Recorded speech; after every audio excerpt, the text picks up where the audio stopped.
Vous nous suivez de partout, vous faites bien, madame, messieurs. Bienvenue dans ces nouveaux numéros de votre magazine EducPresse. EducPresse est de retour sur la RT Edu. C'est l'heure de la vérité, le temps a sonné. Le patron de l'EPST avait-il convaincu ces derniers? Le professeur Tony Mwamba a convaincu les élus. Voir un projet lorsqu'on prétend... Un rendez-vous tous les vendredis à 15h juste et tous les samedis à 9h juste. EducPresse, au-delà de l'actualité.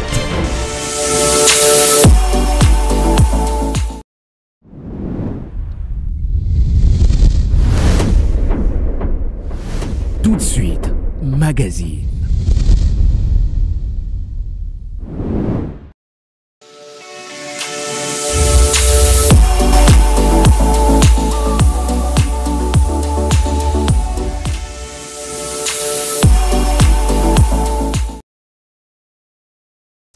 Vous nous suivez de partout, vous faites bien, madame, messieurs. Bienvenue dans ces nouveaux numéros de votre magazine EducPresse. Pour ces nouveaux numéros, nous avons deux thématiques à l'ordre du jour. La première thématique, EPST, traque de faux diplômes. Nous en parlons dans la première partie de votre magazine, madame, messieurs. Dans la deuxième partie, nous parlerons de cette thématique qui fait couler beaucoup d'encre et de salive, rapatriement de reliques de Lumumba. Est-ce la priorité en ces temps de crise? J'ai l'honneur de vous présenter mes invités qui sont sur ces plateaux. Landry Kamango, bonjour et bienvenue. Bonjour Paul Jurès et bonjour au milieu des spectateurs de la chaîne thématique qui sont en train de nous suivre. Bonjour aux confrères qui sont avec moi sur ces plateaux. Vous allez bien? Ça va trop bien. Ah, merci beaucoup. Je rappelle, vous êtes journaliste à Optimum Magazine. Ouais, voilà. Méliès Ndelo, deuxième participation. Bonjour et bienvenue. Merci beaucoup, monsieur le journaliste, pour l'invitation. Vous êtes rapporteur Fossinat. Non, secrétaire général adjoint de la Force syndicale nationale. Fossinat en acronyme. Merci beaucoup, Méliès Ndelo.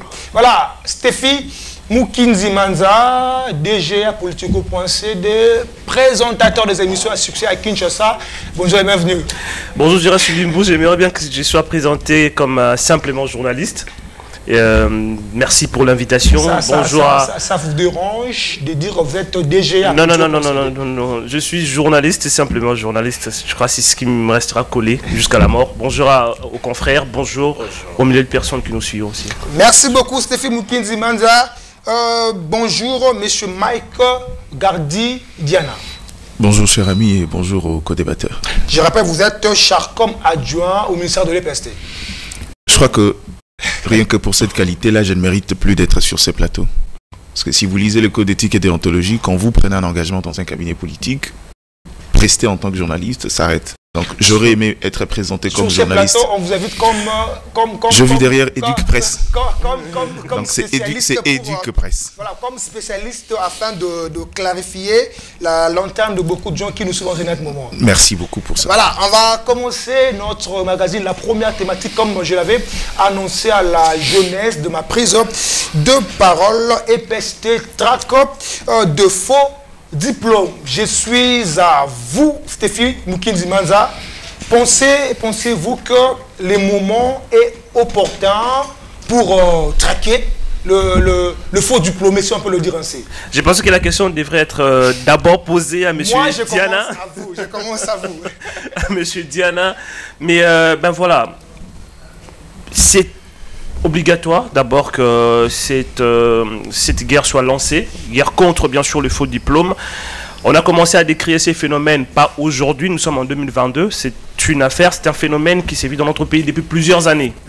Donc de quoi plus important peut-être accentuer cette lutte.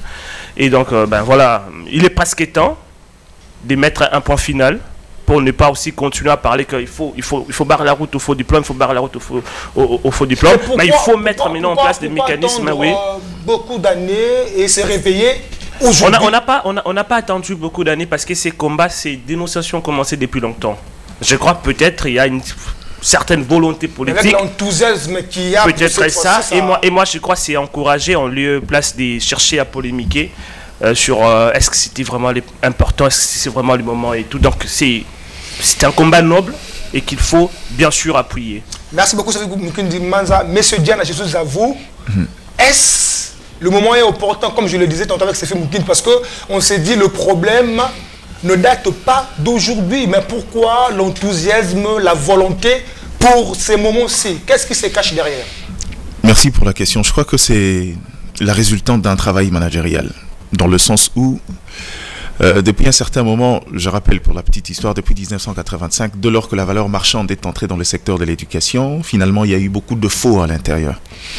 Et au-delà de ça, par fuite de compétences, pour des raisons que vous connaissez, je ne vais pas rappeler ici, le sous-secteur de l'EPST c'était devenu un peu un fourre-tout.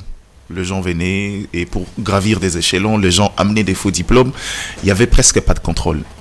Maintenant que le travail a été fait, le premier pas, c'était de pouvoir répondre à un besoin d'ordre social. Ça veut dire accentuer et maîtriser la gratuité de l'enseignement. Maintenant que c'est un acquis, dans la bouche de chaque Congolais, il y a un élément qui revient très régulièrement et de manière permanente, c'est aller maintenant vers la qualité. Okay. Or, on ne peut aller vers la qualité de l'enseignement sans veiller sur la qualité des formateurs.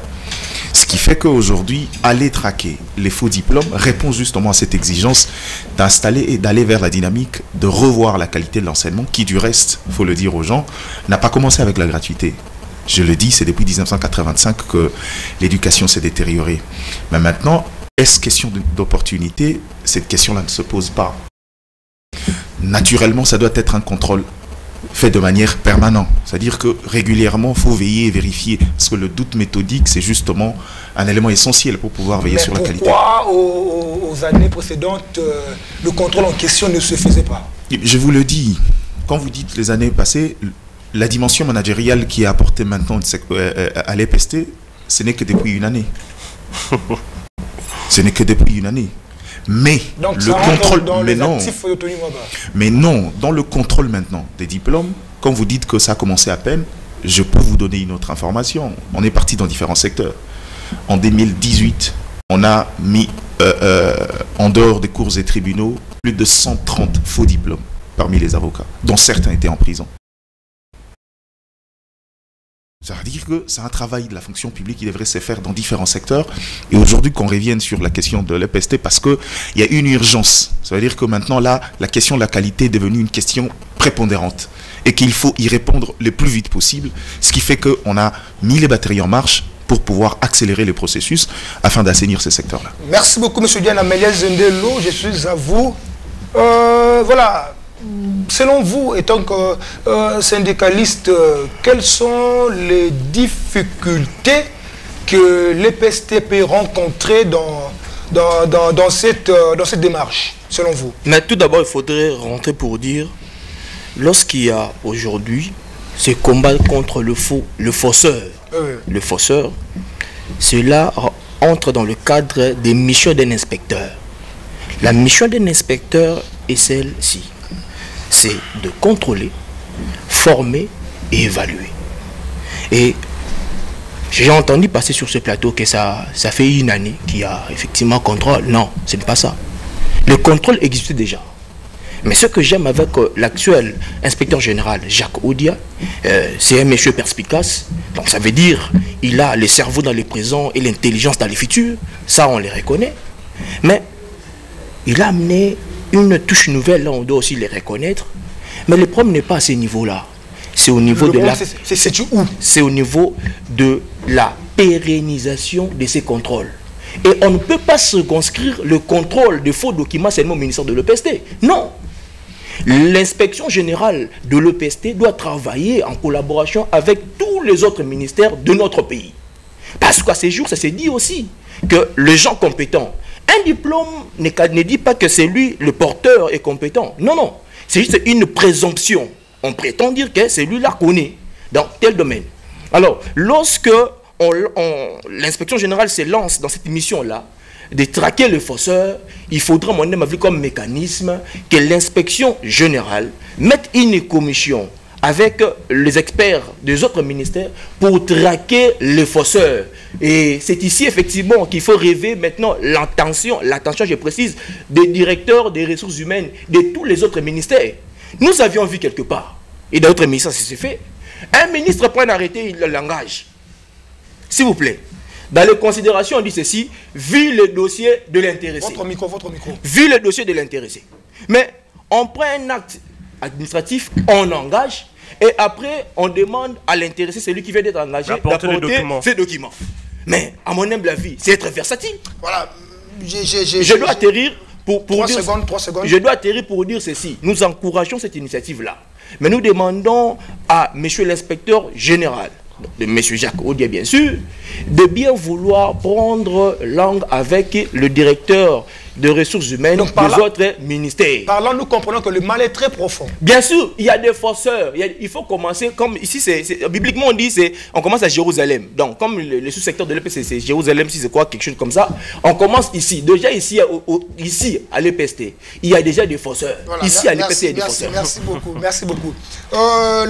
Landry Kamongo, vous partagez le même point de vue que Méliès Ndelo, que le ministère de l'EPST devrait normalement travailler avec les autres ministères afin de traquer ces fausseurs? Moi, je pense que c'est l'un des éléments pour traquer les fausseurs en question. Alors, personnellement, je salue cette initiative-là parce que c'est vraiment louable. Alors, de temps en temps, nous décrions la qualité de l'enseignement dans notre pays. Alors, si vous avez un enseignant qui a un faux diplôme, alors, à quelle qualité d'enseignement que vous attendez? À quelle qualité des futurs cadres que nous aurons demain? Alors, il était temps, ou il est grand temps pour que ce fossoyeur soit vraiment, cette hémorragie-là soit vraiment arrêtée, pour que nous puissions avoir un enseignement de qualité, pour que nous puissions avoir des cadres de demain qui vont défendre la patrie. Parce qu'on ne peut pas badiner avec l'éducation de cadres de futur de demain. Parce que ceux qui sont qui sont sur le banc de l'école aujourd'hui, ce sont ceux-là qui vont diriger ce pays demain. Alors, s'ils n'ont pas été bien formés, imaginez un peu la suite. Voilà, merci beaucoup. On va j'ai bien juste voulu mettre des 3 mots. On vous écoute. Aujourd'hui, on parle de faussaires. Les faussaires ne sont pas seulement ailleurs, hein, pour dire que le diable, c'est les autres, pas nous. Il y a aussi des faussaires ici, au ministère de l'EPST, comme l'a souligné monsieur le syndicaliste. Bon, à l'EPST, je parle de l'EPST. Justement, en fait, dans sa globalité. Non, il faut poser dans toutes les 28 directions, il y a des faussaires. Dans toutes les 28 directions, je ne sais 58 directions, il y a des faussaires. Mais c'est aussi ici les lieux de se poser des questions. Comment on arrive à recruter même ces gens, ces faussaires? Parce que, ben voilà, je suppose, je suis agent à l'EPST, c'est l'EPST qui m'a donné les diplômes que je viens présenter à lui-même. Mais si mon diplôme est faux, comment l'EPST a laissé faire? Alors c'est pour dire que, ben voilà, au-delà de dire qu'il faut traquer les faussaires, les détenteurs de faux diplômes, il faut aussi quelque part traquer ces gens-là qui nous recrutent ici à l'EPST. Il faut aussi quelque part traquer tous ces gens malhonnêtes qui se trouvent là où on distribuait des diplômes, là où on distribuait même des attestations, des réussites. Nous savons tous, parce qu'on avait besoin de ces documents. Quand on partait à l'inspection générale, il y avait du monde. Papa, vous avez besoin de ça? C'est à 15 $, à 10 $. Alors que c'était aussi des faux qui circulaient. C'est pour dire que, en fait, le problème est profond. Il est aussi en grande partie ici à l'EPST. Monsieur Diana, aujourd'hui à l'EPST, nous sommes à l'EPST, nous parlons à l'EPST, comme l'a dit Méliès Ndelo, on commence à Jérusalem. Quand on recrute à l'EPST, on demande un certain nombre de documents. Mais la majorité de ces documents, nous les récupérons à l'EPST comme le diplôme et autres. On le demande même après. Après, voilà. Mais quand on engage et puis on demande le diplôme après. Vous ne voyez pas que cette façon de faire occasionne même que ces genres de choses puissent se pérenniser? Merci pour la question. J'aimerais qu'on se fasse comprendre très bien. De toutes les raisons ou de tout le mot évoqué ici, il y a un seul problème majeur. C'est une question de management. Pourquoi je vous le dis? Quand vous revenez sur la question d'un diplôme qu'on a eu à l'EPST et qu'on vient présenter à l'EPST. Et qui passe. Et qui passe. Le problème, après, on dit que vous êtes fausseur. Oui, vous êtes fausseur. Ça ne vous enlève pas votre qualité de fausseur. C'est pas parce qu'on ne vous a pas arrêté que vous n'êtes pas fausseur. Le problème, c'est que... Mais comment ce diplôme est quand même passé? Oui, mais c'est là... Laissez-moi finir. Machin et tout. Le problème est simple, c'est que... Il y a des défaillances, en tout cas. Tout se repose sur le contrôle. Le casting, le process dans le recrutement. Je vous dis qu'il y a des gens qui ont presté... Et il est même jusqu'à 4, 5, 6 mois, il n'y a jamais eu un contrôle de son dossier. Il y a des gens qui même, après une année... Mais alors les fameux contrôles techniques? Physiques, les contrôles avec les CCOP voilà. et tout. Alors que les agents je voulais que même dans les écoles de l'intérieur du pays. Le problème est extrêmement grave. Je voulais que vous compreniez, le problème est extrêmement grave. Ce qui veut dire qu'à ces stades-là, quand on parle de cette responsabilité-là, les grands artisans, c'est au niveau du secrétariat. Généralement, c'est la plaque tournante dans la gestion de ces histoires-là, mais avec une bonne dimension, une bonne responsabilité des différents services. Okay. Mais je vous dis ici que le problème, c'est que dans le contrôle, ces contrôles-là n'existent plus. Ce qui fait qu'il y a eu un cumul depuis 2 années. Il y a des gens qui se sont intégrés, des gens qui ont commencé à prester, des gens qui ont pris qualité. Mais en réalité, dans le fond, il y a beaucoup de problèmes. Qui dispensent le cours. Surtout du côté des enseignants, il y en a plein. Je vous l'ai dit, le mal est très profond. C'est un mal très profond. Ce qui fait qu'aujourd'hui, ça doit répondre ça dit le besoin managérial doit répondre à tous ces problèmes-là. C'est quoi le problème? Parce qu'il faut commencer par le premier de service. Vous savez pourquoi il y a une facilité de contrôle et nettoyage du fichier au niveau du CECOP quand on numérise le chose? C'est-à-dire que le chose, il y a une base de données, tout est centralisé et que finalement, il y a un service qui suit de près le chose. Permet que je chute. Je vous relance, pardon. L'IG Odia, nous allons suivre l'élément, il a dit le contrôle proprement dit devrait se faire chez lui. Ce qui se fait au CECOP, c'est le contrôle, mais c'est pas vraiment profond. Alors, c'est pas vraiment profond. Son contrôle se fera comment? En fait, vous revenez sur les mêmes histoires. Ça veut dire que, je vous ai dit, il y a une responsabilité dans ces services-là. Ce qui fait qu'aujourd'hui, quand je vous dis qu'il y a des gens qui se sont mis à prester sans pour autant avoir eu un contrôle de dossier, c'est justement parce qu'il est peut-être possible que son dossier n'ait même jamais arrivé à l'inspection générale. Comment elle a été recrutée? C'est ce que je vous dis. Ça, c'est un mal profond qui a existé depuis 2 années et 2 années. Qui s'est perpétué jusqu'en 2022. Qui s'est perpétué jusqu'en 2022. On se calme.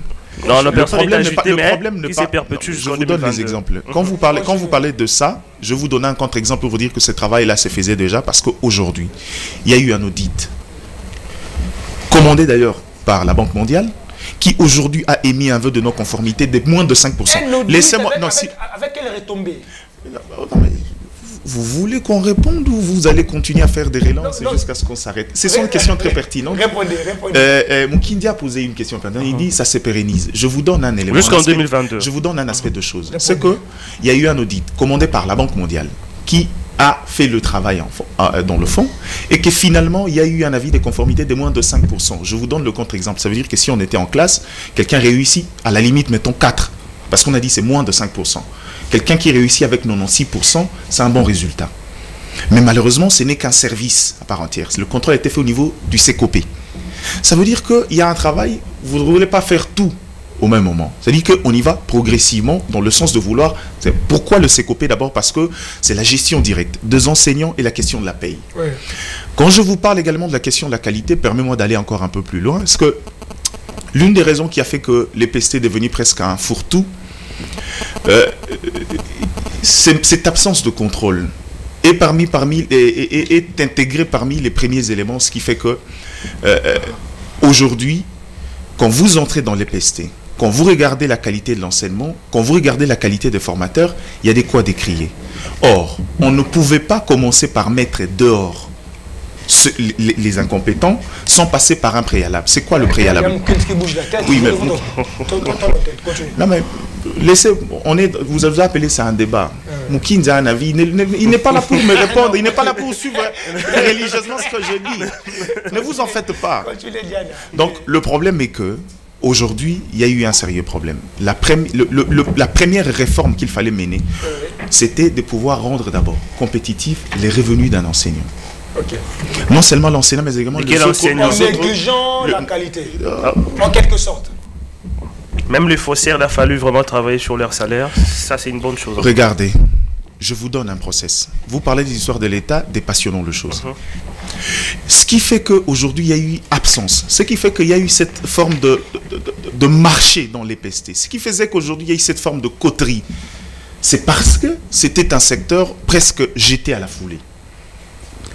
Quand vous lisez, si vous voulez, malheureusement, je n'ai pas amené mes fiches, je vous donnerai parmi les différents rapports depuis 2007, c'est que la première des choses pour pouvoir élever la question de la qualité de l'enseignement, c'est qu'il fallait rendre compétitif le revenu, non seulement de l'enseignant, mais les autres corps qui travaillent autour dans le secteur de l'éducation.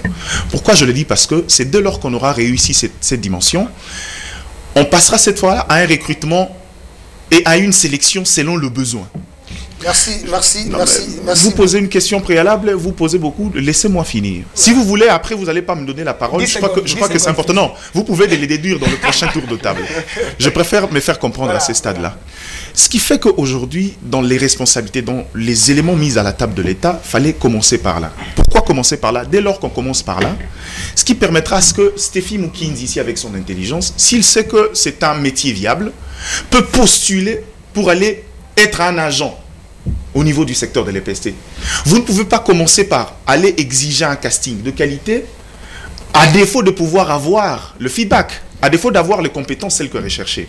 Maintenant que le chemin ou encore le mécanisme a été mis en place, le travail c'est de vite répondre aux besoins de la qualité. Merci. Et ces besoins de la qualité passent par les formateurs. Je vous ai dit que c'est pourquoi c'est un process. Quand vous dites ça, c'est la preuve que le travail s'est fait, parce que quand l'IG va dans la traque, c'est justement une suite d'un processus. Merci. Peut-être qu'on arrivera à la réalisation de certaines histoires dans le jour à venir. Merci beaucoup, M. Diana. Mais les Ndelo, selon M. Diana, j'essaie un peu de rappeler ses propos. Il dit qu'on devrait d'abord améliorer le salaire. Même des faussaires, hein, il faut préciser. Et puis ensuite, aller se focaliser sur la qualité. Vous partagez son point de vue. Bon, c'est pas... Nous débattons sur le sujet. Ouais, nous débattons sur le sujet. Alors, il faudrait mettre de base. Avant d'arriver au niveau des solutions, il faut d'abord décrire, faire ce qu'on appelle un cadre logique de l'arbre à problème. Ne reposons pas ou ne donnons pas qui que ce soit ici. Le problème, ce n'est pas les CECOP. Le problème n'est pas l'inspection générale. Les CECOP ne recrutent pas les agents. Ni l'inspection générale de l'EPST. S'il vous plaît, on ne peut pas naviguer à vide. Nous sommes dans la loi. Nous sommes ici, je sais que la loi numéro 16/013 du 15 juillet 2016 portant statut des agents de carrière de service de l'État. Nous sommes en son article 6. L'agent est recruté sur concours. Point. Toutefois, le recrutement peut se faire sur titre en faveur de candidats détenteurs d'un diplôme délivré ou reconnu équivalent par l'enseignement national et préparant spécialement la carrière concernée, pour autant que le nombre de candidats ne dépasse pas celui des emplois mis en compétition. D'accord. Commenter. Non, je vais expliquer. Oui. Il y a un esprit derrière ces textes. Okay. C'est lui qui recrute. C'est celui qui est chargé de contrôler la qualité. Donc tout commence par lui. C'est lui qui recrute. Il y a une phrase qui se répète des arrêtés sur proposition du secrétaire général. Mais posons la question au secrétaire général, à ce secrétaire général-là. Est-ce qu'ils sont consultés lorsque les ministres prennent les arrêtés? Non. Non, on doit être clair. Je ne peux pas mettre de gants pour parler de ces sujets. À ces jours, il y a d'ailleurs, l'article 5 qui dit ceci: les recrutements s'effectuent exclusivement au grade d'exécution, qui veut dire 34, 32, 31, ou au grade de collaboration, qui veut dire 22, 21. Mais à ces jours, on recrute une personne qui quitte celui à la maison et vient ici, par exemple, au ministère de Mines, qui se retrouve chef de bureau, chef de division, à défaut d'ailleurs directeur. Par là, on comprend que le mal est c'est par les pestés. Non, c'est lui qui recrute. Les politiques. Parce que le recrutement, c'est pas seulement au niveau du secteur de l'EPST, on recrute partout.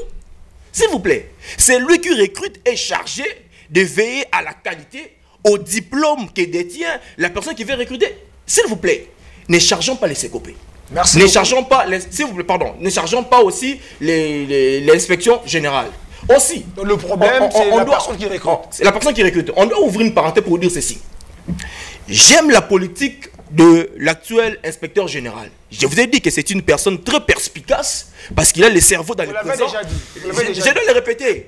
Il a le cerveau dans le présent et la réflexion dans le futur. Mais ce qu'il doit faire maintenant, de ne pas tout informatiser.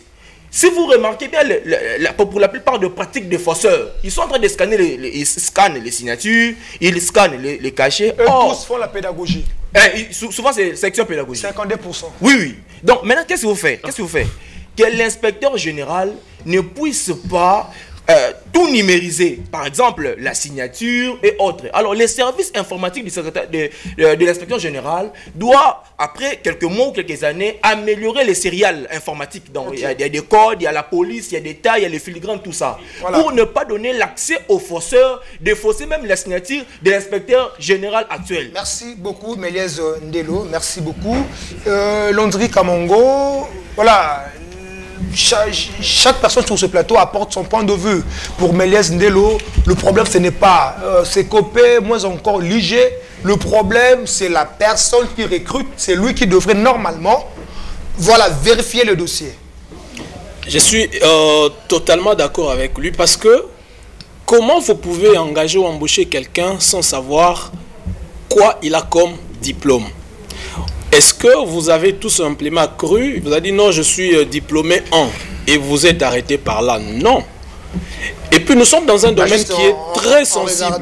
Nous sommes dans un domaine qui est très sensible. Oui, on ne va pas se limiter au niveau du CV. Est-ce qu'ils regardent même le CV? Mais il y a un élément que nous devons souligner. Mais aujourd'hui dans notre pays, si on veut recruter des gens, c'est bon, parce qu'il y a un oncle qui a un poste quelque part, voilà, ici on recrute, il appelle son cousin, voilà, il demande à celui qui est en train de recruter. Et si le cousin est compétent? Ça importe peu. Ici, chez nous, moi je dis souvent que ici, ce sont des connaissances qui priment à la place des compétences.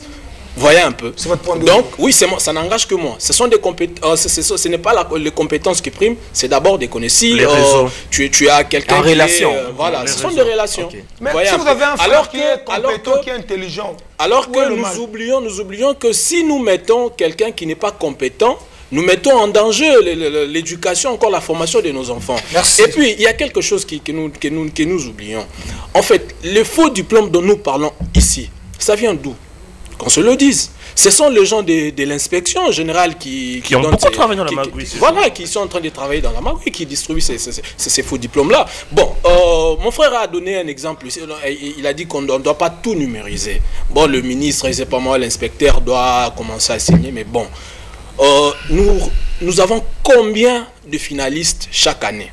Est-ce que l'inspecteur, encore le ministre, aura le temps de signer tous ces diplômes-là? Point d'interrogation, je ne pense pas. Il est obligé. Oui, mais est-ce que c'est seulement, la signature? Est-ce que c'est seulement...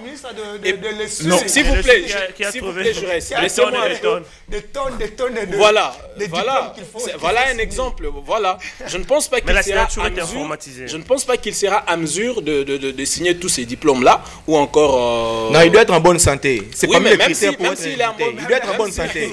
Il doit être en bonne santé. Donc, on doit numériser pour permettre, pour faire à ce que ça soit un peu plus rapide. Mais non, si cette signature-là fuitait, bon, qui a fuité la signature? C'est-à-dire que ce sont les gens qui sont en interne qui ont fuité. Attendez, on va suivre l'IG. On va suivre la... Si je pourrais mettre quelques secondes pour... Qu'est-ce que l'IG va dire? On va suivre... l'IG va dire quoi? On va suivre l'IG, on va écouter ce que l'IG va dire. Kalamou Kendi, on va suivre ce que l'IG va dire. Voilà.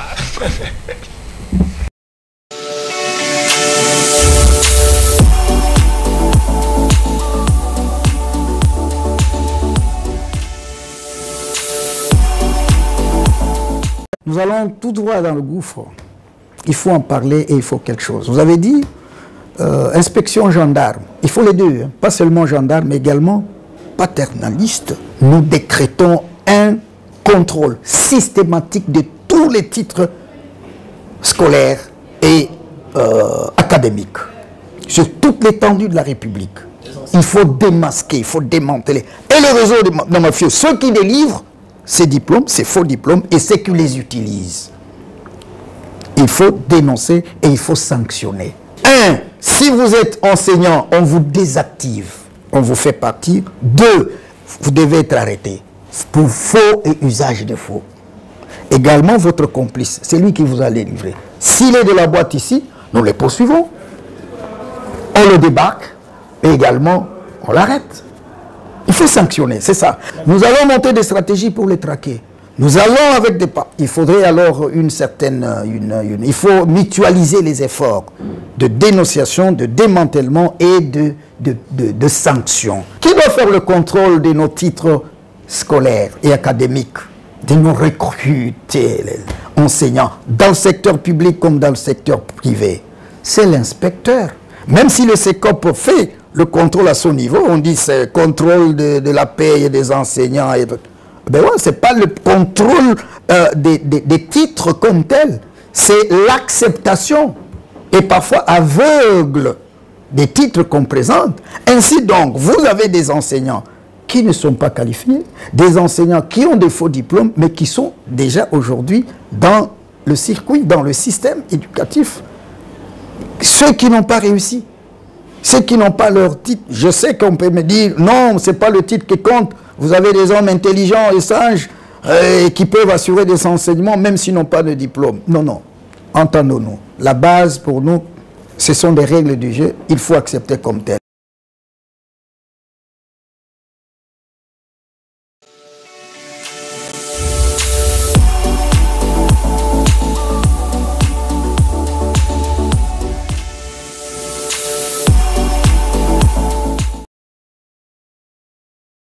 Voilà, nous sommes de retour sur ce plateau. Pour vous qui vous nous rejoignez, nous parlons de l'EPST, TRACOP, de faux diplômes. Stéphie Mukinzi.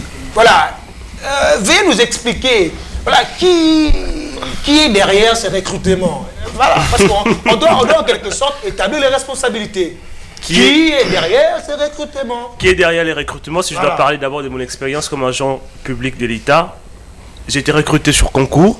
Oui. Donc, ben voilà. C'était en 2019? C'était en 2018. Oui. Et puis, je commençais à travailler en 2019. Et je crois les gens qui ont été recrutés par autre mécanisme que les concours doivent ici nous dire peut-être, ben voilà, je ne sais pas s'il y a quelqu'un qui a été recruté au sein de l'administration publique sans passer par les concours. Je crois que c'est peut-être à ces gens-là de nous dire comment ils ont été recrutés. Mais ce que nous savons, ce qui est aussi monnaie courante, je dois aussi préciser une chose, ce qui est aussi une monnaie courante de l'administration publique, c'est que à chaque ministre, à chaque dirigeant, il y a un vent. Chaque ministre a comme ça, je ne peux pas utiliser un mot belliqueux parlant des gangs ou bien des bandes, mais au moins il y a des ministres qui viennent quand même avec un certain nombre de gens sans forcément que ces personnes passent par un certain casting ou quoi que ce soit. Et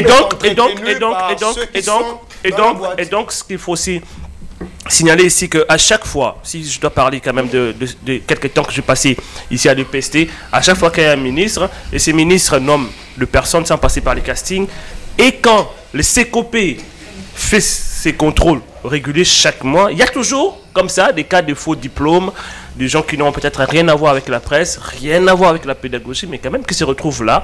Et donc, ben voilà, s'il y a des responsabilités, moi je dirais la responsabilité est d'abord politique, parce qu'ici sur ces plateaux, j'ai entendu quelqu'un soutenir qu'aujourd'hui, s'il y a contrôle, c'est parce que c'est un nouveau leadership.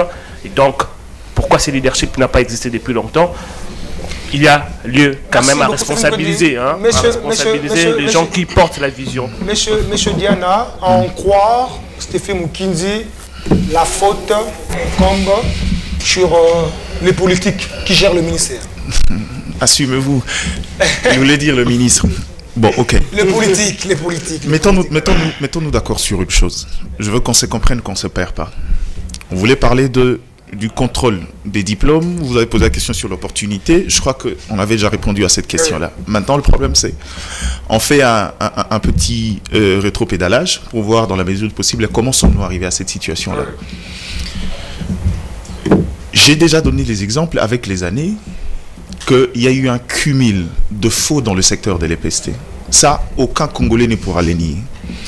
Sur la question des diplômes, c'est généralement les privilégiés qui viennent sans suivre le process normal et qui finissent par se retrouver quelque part sans avoir suivi le processus normal. Maintenant, la question, c'est sur les responsabilités. Bon, puisque vous voulez qu'on parle des responsabilités, le ministre a un degré où il recrute les cadres supérieurs. Et le reste, c'est fait généralement par les autres services, particulièrement le secrétariat général, qui est la plaque tournante à mon sens, et généralement sur proposition des différents services selon le besoin. À ce stade ici, qu'est-ce qu'on veut dénicher? Qu'est-ce qu'on veut déplorer? On veut déplorer le contrôle ou on veut déplorer les responsabilités des gens. Les responsabilités des gens sont connues de tous. Moukindi est revenu sur la question de management. Quand j'ai parlé de question de management, j'ai parlé du caractère urgent qu'on a donné à ces contrôles. D'abord, de un, je voudrais rassurer, j'ai entendu là-bas, la numérisation... Chaque ministre qui arrive, il s'amène avec... Même vous souffrez à un certain moment, quand vous passez la parole, que les autres épuisent. Je vous relance. Souffrez. Je vous relance. Le problème, c'est que quand on parle des questions de numérisation, le contrôle à l'administration publique est toujours physique. Le contrôle est toujours physique, justement pour éviter ces histoires-là. J'ai entendu la proposition de beaucoup de choses, mais retenez que le contrôle est physique à l'administration publique. Il faut demander des documents originaux. Ça veut dire qu'il faut apporter des documents originaux et qu'on ait le temps de vérifier l'authenticité. Maintenant, c'est à ces niveaux-là qu'on dit faut miser cette fois en attendant de faire le toilettage. Donc à ce stade ici, le problème n'est pas là. Mais pourquoi je vous parlais des questions un peu plus structurelles? Parce que le système était tel que il était facile. Quelqu'un peut arriver pour renforcer son dossier, pour qu'on n'ait pas le temps d'aller vérifier autre chose. Il est fils d'eux, il est ami d'eux, il est tel d'eux, ou quand il a un peu d'argent, il met à gauche, à droite, et puis finalement son dossier passe calmement. Ce sont des pratiques qui sont connues, pas qu'à les pester dans les différents ministères. C'est un problème de gouvernance depuis toujours en République démocratique du Congo. Ce qui fait qu'aujourd'hui, vouloir faire marche arrière pour pouvoir corriger, je ne sais plus ma foi, on veut se perdre, on veut parler de quoi? On veut parler de quoi? Ce dont on a décrié depuis un certain moment, qui était devenu presque un système, maintenant que deux gens se lèvent pour dire, bon, cette fois-là, il faut aller le combattre, nous, on veut faire du congolo pessimisme, on veut faire du rétropédalage, on veut dire, ah d'ailleurs. Le problème, c'est que les responsabilités des gens sont connues. Autant il y a les responsabilités des politiques, autant les responsabilités des différents cadres, des différents services. Et aujourd'hui, le problème, c'est qu'il faut le corriger et le plus vite possible. Merci. Donc, structurellement, permettez-moi de chuter, je vous le dis, il y a un bon nombre de préalables.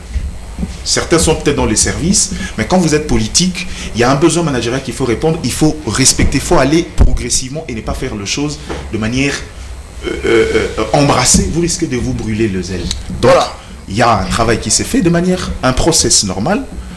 Peut-être, le gouvernement n'est pas encore arrivé, il y a encore autant et beaucoup de travail à faire. Merci beaucoup. Mais les choses sont en train de se faire, allons-y et soyons calmes. Voilà, merci beaucoup Mike Gardi, Mélèze Ndelo. Il ne faut pas se précipiter, on doit être calme parce que le travail s'est fait. Ah bon, là c'est sans ses propos, c'est à lui ses propos. Voilà, quels sont vos propos? Alors, mes propos sont ceci, je dois dire ceci. Le problème déjà au prologue, c'est la question du recrutement. Lorsque le politique... On a déjà parlé de ça. Non, s'il vous plaît, s'il vous plaît. Avancer les débats. S'il vous plaît. On parle de la traque aux forceurs. Et ces forceurs-là ne sont pas dans la rue au chômage. Ces forceurs-là ont du boulot. Pendant que ceux qui sont compétents sont à la maison. L'IG l'a déjà dit. Une fois on vous arrête, on vous envoie en prison. Si vous êtes enseignant, la loi est loi lorsqu'elle est assortie de contraintes. Mais lorsqu'il n'y a pas de contraintes jusqu'à présent, il n'y a pas encore des effets ni impact. Vous voyez? Donc on doit marquer sur ça pour dire ceci. J'ai travaillé dans des cabinets politiques. Je suis administratif. Je suis syndicaliste. Je siège au niveau de l'INAP. Et c'est quoi ce que nous avons conseillé de l'administration publique? Nous avions lancé la campagne contre la politisation de l'administration publique. S'il vous plaît, je dois le dire sans mettre de gants. La plupart des politiques, lorsqu'ils sont à tête des ministères, ils ne sollicitent pas le concours des administratifs. C'est lui qu'on appelle, ou celle qu'on doit, c'est lui ou celle qui est revêtu de la qualité de DRH. Ça veut dire quoi? Il connaît les profils de l'agent. Il connaît la qualité et ce qui doit être l'agent pour être recruté. Vous voyez? Les secrétaires généraux, pour la plupart, ce sont des gens qui ont fait carrière, qui ont derrière eux 10 ans, 15 ans, 20 ans même. Donc, ils connaissent le profil. Alors, comme solution, je dois proposer ceci. Lorsque vous êtes politique, à la tête d'un ministère, ayez toujours l'habitude de recourir à l'expertise de ceux que vous allez trouver comme DRH. Mais c'est lui qui occasionne tout ça. Mais c'est lui que vous allez trouver comme secrétaire général. Mais ce Diane l'a dit tantôt, le problème n'est pas d'aujourd'hui, le problème est profond, ça ne date pas d'aujourd'hui. Qu'est-ce qu'on appelle l'intelligence? C'est la faculté d'adaptation. Ça veut dire quoi? Un homme intellectuel, c'est celui qui fait face au problème. Donc, si vous nous dites que le problème est profond, tout ça, ça c'est de la foire à la saucisse. Lorsque vous êtes là, vous avez le stylo vert, c'est pour agir. Merci. Vous voyez? Permets-moi de 10 secondes. Je crois qu'à un certain moment, il faudrait être rationnel et direct. je crois, si quelqu'un a un avis contraire, il me le dira ici. La plupart des ministres qui arrivent font un effort de pouvoir dans différents services, caser et mettre à la tête des gens qui sont venus avec lui. Quand on parle de question de majorité, c'est-à-dire même en interne, c'est-à-dire le ministre ne sachant pas en interne, les propositions viennent de là. Il est politique. Quand il arrive, si le proposition doit... Il ne va pas aller nommer des gens qu'il ne connaît pas là-bas. Après les propositions viennent généralement de ces mêmes services. Donc la question aujourd'hui, c'est que je veux qu'on soit direct. Il ne faut pas qu'on passe par le dos de la cuillère. Si on a un cas particulier qu'on reproche, disons-le ouvertement. Bah, ici, on cite pas les comme noms ça, de ça va gens. se corriger. Non, non, s'il vous plaît, s'il vous plaît. Non, soyons non, attendez, calmez-vous, calmez-vous. Faisons un choix. Soit on est libre dans la pensée, soit on ne l'est pas. La meilleure façon de faire une dénonciation, c'est dire les choses pour que ça soit corrigé. Merci beaucoup, je vous reviens. Permets-moi. À ce stade ici, je ne connais pas. Si vous voulez que je vous cite, Mango B et les autres, il y en a plein dans le service. Je ne connais pas quelqu'un qui est aujourd'hui à la tête d'un service de l'EPST qui n'est pas un fils maison. Je ne connais pas. Voilà, merci. Il peut y avoir des problèmes en interne, disent-le. Mais à la tête, je ne connais pas quelqu'un qui est à la tête d'un service de l'EPST qui n'est pas un fils maison. Ça veut dire que pour le reste des directions, c'est à lui qui a reçu la confiance de politique de faire des très bonnes propositions de gens qui sont compétents. Voilà, le ministre ne viendra pas chercher des gens chez vous. Non, c'est ce que je dis. Non, je connais. Vous savez, avec des propositions, avec des recommandations, s'il vous plaît, avec des listes. S'il vous plaît, Mukinzi. Vous savez, il y a un problème, il y a une vérité chez moi, c'est que chaque être humain, même quand on est politique, chacun a ses faiblesses et ses défauts. Il n'y a pas des dieux. Ça, c'est une certitude. Mais le problème, c'est que même moi, en interne, tout le monde le sait, moi, quand il y a quelque chose de pas correct, je le dirai ouvertement. Autour de cette table, et je suis en face de gens, de jeunes qui sont compétents, ou chacun, pour la plupart, je suis sûr que chacun est quelque part dans un service. S'il y a un mal, dites-les nous, on va le dénoncer. Mais ne passons pas par de la cuillère. Merci beaucoup. Disons les choses ouvertement. Merci beaucoup. C'est Landry. Nous venons de suivre l'IG qui l'a dit clairement, qui l'a dit tout haut. Bah là, les personnes concernées, les personnes arrêtées vont aller en prison. Et puis, si vous êtes enseignant, on va vous désactiver. Pensez-vous que c'est une bonne décision? Bon, la décision n'est pas mauvaise, mais moi j'aimerais qu'on souligne une chose. C'est quoi? C'est bien bon de prendre ces décisions-là, désactiver, arrêter, mettre en prison, c'est bien. Alors, quels sont les mécanismes que l'IG est en train de mettre en place pour mettre fin à cette pratique-là? Parce que le mal que nous sommes en train de décrire sur ce plateau, ça vient d'où? Ça vient de là, de chez lui. C'est là où le mal provient, ça provient de là. Je donne un exemple. Nous voyons ceux qui sont passés, peut-être des finalistes de cette année peuvent me donner raison, vont me donner raison bien sûr. L'IG envoie des inspecteurs dans des écoles pour faire le contrôle des dossiers. Alors, presque dans toutes les écoles, où si pas le préfet, les promoteurs disent non, il faut prévoir quelque chose pour l'inspecteur qui viendra pour le contrôle des dossiers. Alors, cet argent a quel objectif? C'est pour que quand il y a un élève qui manque 2 ou 3 bulletins, pour que l'inspecteur ferme l'œil, qu'il ne puisse pas, voilà, tel élève n'a pas tel bulletin. Vous voyez un peu. Donc, ces inspecteurs-là doivent apprendre à être sérieux parce qu'ici, il est question de l'avenir de la nation, de l'avenir d'un pays. Merci beaucoup. Merci beaucoup, Landry Kamango. Attendez, je vous accorde 30 secondes chacun avant de passer à la deuxième thématique. C'est fini, Kinzi. Moi, je pense, bon, d'abord, puisqu'il faut déjà clôturer ces sujets, je soutiens l'initiative. Je soutiens l'initiative de, l'initiative du ministère. Je soutiens. Par l'IG. Bien sûr, en fait, l'IG, c'est un homme dont la compétence, en fait, dont je reconnais la compétence. Non, IG, inspection générale. Voilà. Pas inspecteur. Je parle de M. Jacques Odiamusungai, qui a aussi longuement travaillé dans ces services qui s'occupaient justement de l'attribution des attestations, des diplômes et consorts. Oui, un monsieur qui a travaillé longtemps sur ces secteurs.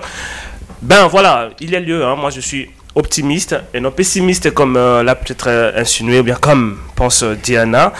Je crois que cela ne va pas seulement s'arrêter par des campagnes, des coms, sur Educ TV, matin, midi, soir, en non-commun, que cela soit perpétué, en fait, que ces combats continuent. Mais au-delà de ça, il faut qu'il y ait aussi un certain nombre de mécanismes mis en place pour, bien sûr, hein, s'assurer que désormais, dès l'exéta 2021-2022, les diplômes qui seront délivrés aux élèves seront des véritables diplômes et que personne d'autre ne pourrait, à la limite, le falsifier.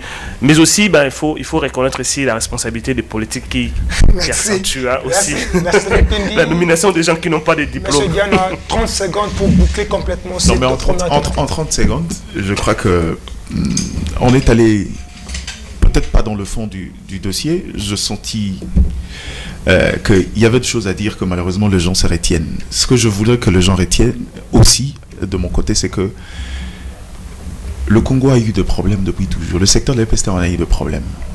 Cette forme de congolo-pessimisme risque de vous ramener derrière. Je ne veux pas entrer sur les questions de l'inspection générale. Je laisse les gens, chacun faire son job. Mais il faudra reconnaître une chose, c'est que cette responsabilité que les gens veulent mettre, c'est vrai. Il y aura toujours une responsabilité dans le chef de celui qui pilote. Ça, c'est une certitude. Il a une forme de responsabilité, même quand il s'agit d'une erreur venue d'un service. Il aura toujours une responsabilité.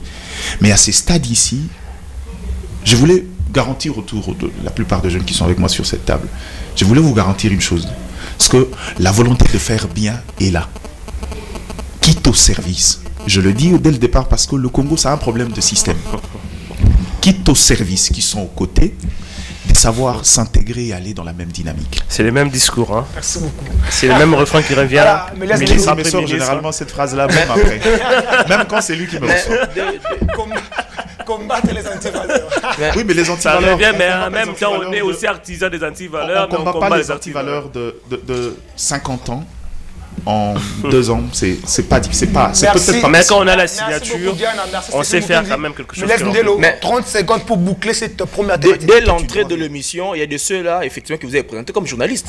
Mais lorsqu'ils prennent la parole, vous sentez les sensationnels. Vous voyez, c'est assaisonné des sensationnels politiques. Et on doit le dire que lorsqu'on parle de ces sujets très cruciaux, on ne peut pas venir ici pour dédonner qui que ce soit. Nous pointons du doigt et nous l'avions dénoncé. Et nous continuons en tant que syndicalistes à le faire. La lutte contre la politisation de l'administration publique. Et en ce qui concerne la démarche de l'inspecteur général, nous lui demandons de faire appel à la société civile, aux experts de l'inspection générale, afin de traquer bien entendu tous les fausseurs qui sont... S'il vous plaît. Non, tous les bien sûr, c'est tout à fait normal.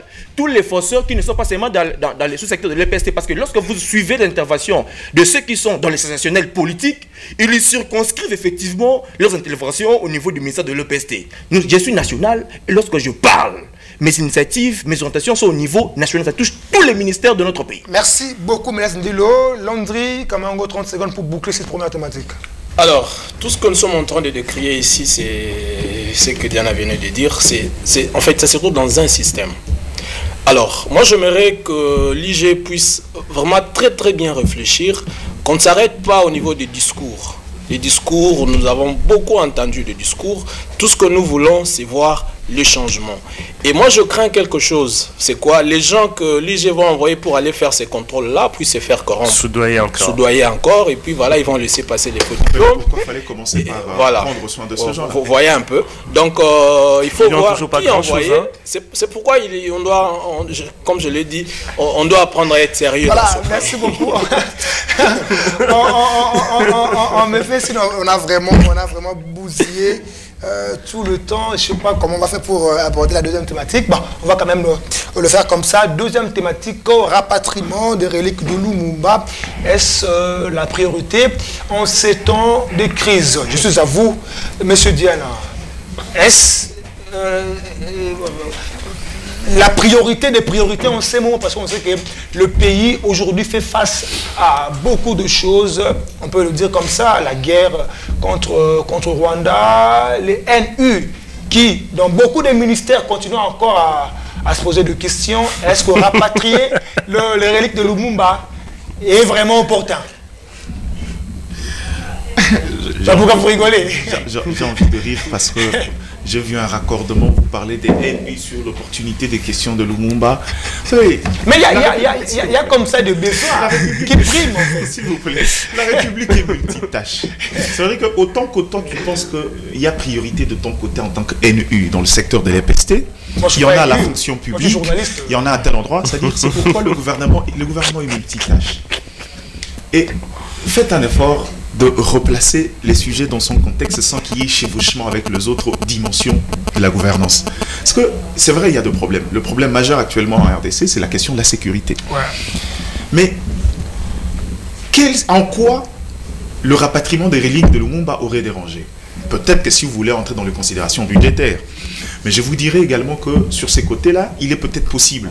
Je ne sais pas répondre sur les questions de finances, mais je crois qu'en tant que gouvernement, tout a été fait depuis. Pourquoi j'ai dit depuis? Pourquoi tout a été... Des millions, je pense. Des millions. Justement. Pourquoi a été fait? Comme d'habitude, dans les millions, il y a des gens qui vont toucher de commission quelque part. Donc, je n'entre pas dans ça. Le problème, c'est que depuis toujours, restons dans le symbolique, l'importance de cet événement. Parce qu'il y a eu une commission parlementaire à la Belgique. C'est parce qu'il fallait rétablir le tandem entre la RDC et la Belgique. Cette commission travaille depuis 2 années. Et que finalement, cette commission a rendu ses conclusions. Et que dans les conclusions, parmi les procédures, il y avait également ces rapatriements de reliques. Il y a eu les excuses, comme ça a été fait par le Premier ministre belge, qui lui a utilisé, sémantiquement, l'expression excuse, contrairement au roi qui était ici à parler de regret. Mais au-delà de ça, le simple, c'est que je veux entrer dans une considération sociologique, c'est que nous, on est bantous. Depuis toujours, pour pouvoir reprendre, changer notre perception de la Belgique, il fallait qu'il y ait un rétablissement dans le rapport. La Belgique nous a fait beaucoup de mal. Et qu'aujourd'hui, dans ce process-là, c'est un travail de fourmi qui se faisait depuis 2 années. Les gens voient les résultats aujourd'hui. C'est un travail qui se faisait depuis un certain moment. Et qu'aujourd'hui, on rapatrie pour qu'on nous permette, nous, en tant que Bantous, de faire le deuil. Je ne sais peut-être pas autour de la table. Moi, je suis un peu lié à lui parce que j'ai épousé les gens de ces clans-là. Je connais les traditions de chez eux. Permettre à ces gens-là de faire le deuil. Le deuil a déjà commencé, vous avez vu les enfants en larmes. C'est-à-dire que permettre d'abord, rien que sur le contexte sociologique, à sa famille biologique de faire le deuil, mais à toute une république que nous sommes, de pouvoir cette fois-là passer à autre chose. Le monde est un village planétaire. Aujourd'hui, il faudra que même sociologiquement, nous changeons notre perception, que nous acceptions et que nous repartons sur de bonnes bases avec la Belgique. Et que finalement, s'il fallait passer par là, ce n'est qu'une procédure. Merci beaucoup, Diana. Si vous voulez maintenant qu'on entre dans les considérations sur la gestion de cet événement en RDC, là, on pourra s'ouvrir. Mais sur le symbolique, c'est un événement important pour nous. C'est un événement essentiel pour nous. C'est un événement historique pour nous. Stéphane Mukinzi, rapatriement, oui, mais il y a certaines personnes qui pensent qu'il devait aussi avoir, en quelque sorte, établissement de responsabilité. Lumumba a été assassiné, il faut le dire. Il n'y a pas procès, il n'y a pas réparation. Vous l'expliquez comment? D'abord, je dirais, peut-être pour la première fois depuis que l'émission a commencé, que je sois d'accord avec Diana, quand elle parle du symbolique. Nous sommes Bantous. Et puis là, nous parlons du tout premier ministre de notre pays. Vous comprenez? Un gars courageux qui a travaillé pour qu'aujourd'hui notre pays soit indépendant, accède bien sûr à son indépendance. Et donc c'était important pour nous de retrouver quand même sa relique, sa dent, même s'il y a aussi d'autres questions qui se posent sur l'authenticité de cette dent. C'est la grande question qui se pose aussi. Oui, ça il faut reconnaître. Mais au moins pour nous, nous pensons que c'est symbolique. La Belgique nous a restitué l'âme de l'indépendance de notre pays, nous a restitué notre Lumumba. Et donc c'était bien sûr important et puis c'était prioritaire. Parce que, pourquoi je dis priorité? Parce que déjà c'est un processus qui a commencé depuis longtemps. Et ce que nous vivons actuellement dans l'Est de notre pays, c'est une guerre asymétrique qui nous a surpris. Alors que les processus du rapatriement de la relique de Lumumba avait déjà commencé. Donc pour moi, je crois que c'est une bonne chose. Pour ceux qui pensent qu'il doit y avoir procès. Mais pour ceux qui pensent qu'il faut qu'il y ait du procès, je me rappelle bien sûr de ce qu'a dit le chef de l'État, Félix-Antoine Tshisekedi Tshilombo, au palais de la Nation, lors de la visite du roi de Belge ici. Il faut oublier le passé, regarder l'avenir. Et moi, je crois que c'est ce qui est très important. On ne peut quand même pas rester dans le passé, Parce que ben voilà, on sait que la Belgique y est pour quelque chose, on sait que la CIA y est pour quelque chose, même si j'ai été choqué, hein, je dois quand même le dire, si j'ai été choqué de suivre sur Euronews un reportage sur, bien sûr, les rapatriements de cette relique de Lumumba, et puis dans les reportages, les journalistes se disaient que ben voilà, Lumumba a été tué par des sécessionnistes katangais, ce qui est largement faux, et c'est une occasion pour moi de réitérer que ben voilà, s'il faut parler de la responsabilité du décès de Lumumba, la CIA, donc les États-Unis, la Belgique, ils sont pour grand chose. Merci beaucoup, Stéphane Mukinzi. Méliès Ndelo, le chef de l'État, l'avait dit. J'ai entendu de mots. Attendez, je vous pose la question. On doit oublier le passé et avancer. Vous partagez ces points de vue? Oublier le passé, symbolique, regrets, excuses et les accords. Apparemment, à mon humble avis, on veut énerver l'article 16 de la Constitution. Nous allons lire. Qui dit quoi? La personne humaine est sacrée. La personne humaine est sacrée. Ne faisons pas d'amalgame au niveau de l'article 215 de la Constitution, qui dit que les accords internationaux, les conventions sont au-dessus de la Constitution. Mais entre la Belgique et le Congo, ce ne sont pas des accords internationaux. Non. Donc, c'est que c'est en dessous de ça. La vie humaine est sacrée. On tue une personne. Attendez, moi j'appelle ça, c'est de la science-fiction. Le verbe incinérer, ça veut dire rendre, hein, cendrer. Tout est calciné, c'est de la poussière. Le verbe incinérer. On nous amène une dent couronnée de doré. Lumumba portait les dents couronnées de doré. J'ai ouï dire que Lumumba était ensemble avec Paul Maurice et Okito. On n'a pas vu les ongles ou la chevelure d'Okito. On n'a pas vu les bras de Paul Maurice. Mais on a retrouvé la dent après incinération. On n'a pas retrouvé la dent après incinération. La dent a été arrachée bien avant l'incinération. S'il vous plaît, s'il vous plaît. Il y a aussi des élèves qui nous suivent, c'est des histoires. S'il vous plaît. La dent a été arrachée bien avant l'incinération. J'ai appris qu'un homme scientifique a l'esprit critique et l'esprit de la tolérance. Mais non, l'esprit critique ne veut pas dire raconter. Je suis dans mon temps d'antenne. On ne peut pas changer l'histoire. Non. Là, c'est votre histoire qui vous... Allez-y. Là, c'est vous qui dites qu'avant... Vous n'étiez pas là. Avant, je dois remettre, je suis scientifique. Un homme scientifique a l'esprit critique et l'esprit de la tolérance. En tant que scientifique, je dois critiquer. Allez-y. On nous apprend, on ne peut pas tout gober. On nous dit qu'avant d'assassiner ou d'incinérer Lumumba, on lui a arraché la dent. On a arraché la dent que de Lumumba. Mais parce que c'était lui qui dérangeait. Non, s'il vous plaît, c'était pas Paul Maurice ni Okito, c'était lui qui dérangeait. On a arraché ça pour garder ça afin qu'en 2022 qu'on ramène ça ici. C'est ça, votre logique. Le roi vient ici, au Congo. Et il y a peu, il était ici. Il a fait des tournées, le roi belge passera ici, on bloque les avenues, parce que le roi belge va passer. Et pour s'approcher au pardon, on utilise des mots, excuses, regrets, tout ça. La vie humaine est sacrée, chers frères. J'ai ouï dire que du 27 au 30, ce serait férié. Or, l'État congolais vit de 3 choses. Taxes, redevances et impôts. Voilà une grande perte pour participer à un théâtre mal tourné. S'il vous plaît. S'il vous plaît. Vous n'êtes pas patriote. Je me rends compte que vous n'êtes pas patriote. J'ai bien dit. Je me rends compte que vous êtes... 5 secondes vous chutez. 5 secondes vous chutez. J'ai bien dit. Cette dent-là, d'abord on doit remettre ça en question. Merci. Et cette dent-là ne peut même pas consoler le cœur de nous. Merci Congolais. beaucoup, Méliès Ndelo. Landry Mongali. Landry Kamango, excusez. Landry Kamango, voilà. Excusez, rapatriement de reliques de Lumumba.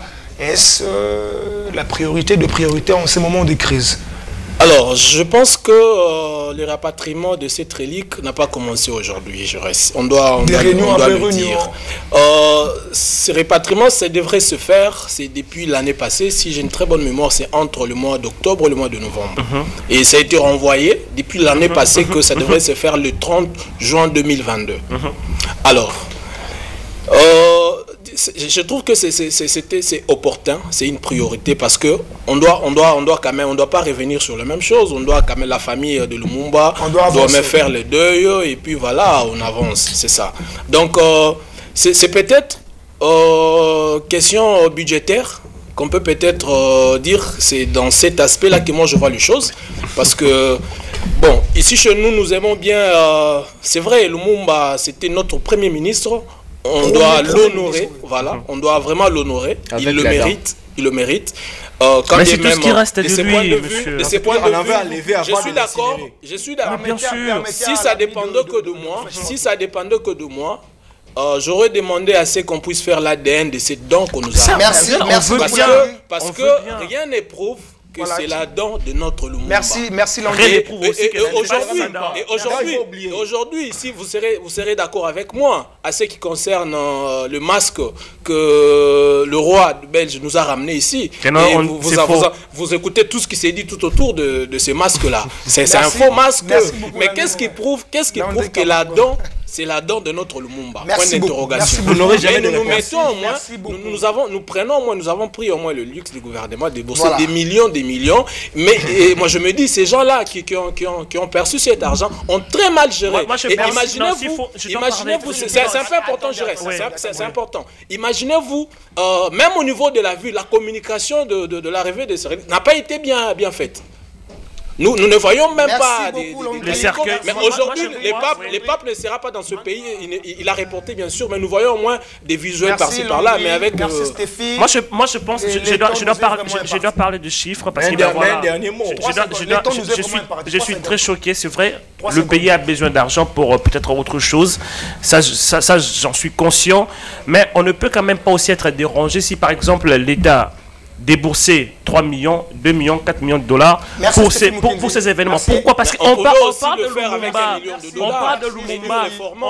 On parle de Lumumba. Si aujourd'hui on se dit, ben voilà, on bombe les torses disant que nous sommes indépendants parce qu'il y a eu quelqu'un qui a été tué atrocement. Merci Stéphane Mukenzi.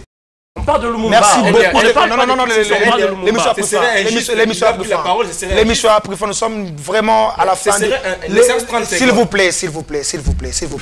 Voilà, notre magazine touche à sa fin. Je dis un grand merci à Stéphie Mukenzi.